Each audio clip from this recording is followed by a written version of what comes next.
যে স্থান থেকে ইবলিসকে চিরতরে বিতাড়িত করা হয়েছিল সেখানে তার ক্ষণিকের জন্য অবস্থান করার কোনো সুযোগ ছিল না।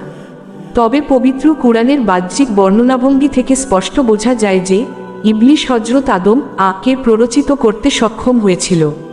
সে আদম আ-কে মন্ত্র দিয়ে বলেছিল, হে আদম, আমি কি তোমাকে সেই বৃক্ষের সন্ধান দেব যা অনন্ত জীবন ও অক্ষয় রাজত্ব দান করে?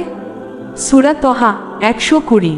সে আরও বলেছিল, তোমাদের প্রতিপালক তোমাদের এই গাছটি থেকে কেবল এজন্যই নিষেধ করেছেন পাছে তোমরা ফেরেশতা হয়ে যাও কিংবা জান্নাতে চিরস্থায়ী বাসিন্দা হয়ে যাও।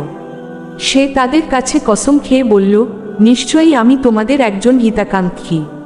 এভাবে সে ছলনা ও প্রতারণার মাধ্যমে তাদেরকে অধঃপতিত করল। সূরা আরাফ 20-22। এই আয়াতগুলো থেকে স্পষ্ট প্রমাণিত হয় যে জান্নাতে আদম ও হাওয়া এর সাথে ইবলিসের সরাসরি সাক্ষাৎ ঘটেছিল। তবে প্রশ্ন জাগে, বিতাড়িত হওয়ার পর সে কিভাবে জান্নাতে প্রবেশ করল? এর জবাবে ইসলামিক পণ্ডিতগণ মনে করেন, নিয়মিত বসবাসের উদ্দেশ্যে না হলেও আসা যাওয়ার সূত্রে জান্নাতে তাদের সাথে ইবলিসের দেখা হওয়া অসম্ভব কিছু নয়। আবার এমনও হতে পারে যে ইবলিস জান্নাতের দরজায় দাঁড়িয়ে কিংবা আকাশের নিচ থেকে তাদের মনে এই কুমন্ত্র ঢুকিয়ে দিয়েছিল। তবে এই ব্যাখ্যাগুলোর কোনোটিই শতভাগ সন্দেহমুক্ত নয়। প্রকৃতপক্ষে আল্লাহ তাআলাই সবচেয়ে ভালো জানেন। হযরত হাওয়া এর সৃষ্টি আদম এর জান্নাতে প্রবেশের আগেই হয়েছিল। কারণ আল্লাহ তাআলা স্বয়ং বলেছেন, হে আদম, তুমি ও তোমার স্ত্রী জান্নাতে বসবাস করো।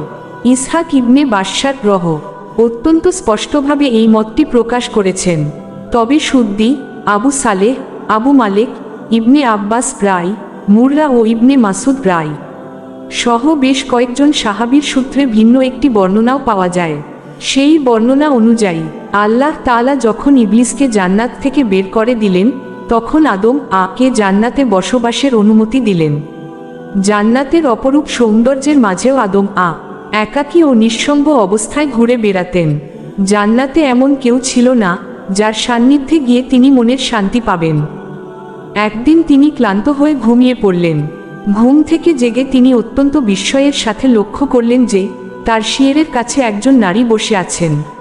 আল্লাহ তাআলা আদম এর ঘুমের ঘোরে তার পাঁজরের হাড় থেকে এই নারীকে সৃষ্টি করেছিলেন। আদম তাকে দেখে জিজ্ঞেস করলেন, তুমি কে? তিনি উত্তর দিলেন, আমি একজন নারী। আদম আবার জানতে চাইলেন, তোমাকে কেন সৃষ্টি করা হয়েছে? জবাবে তিনি অত্যন্ত মধুর সুরে বললেন, যাতে আপনি আমার কাছে মানসিক শান্তি ও স্বস্তি লাভ করতে পারেন।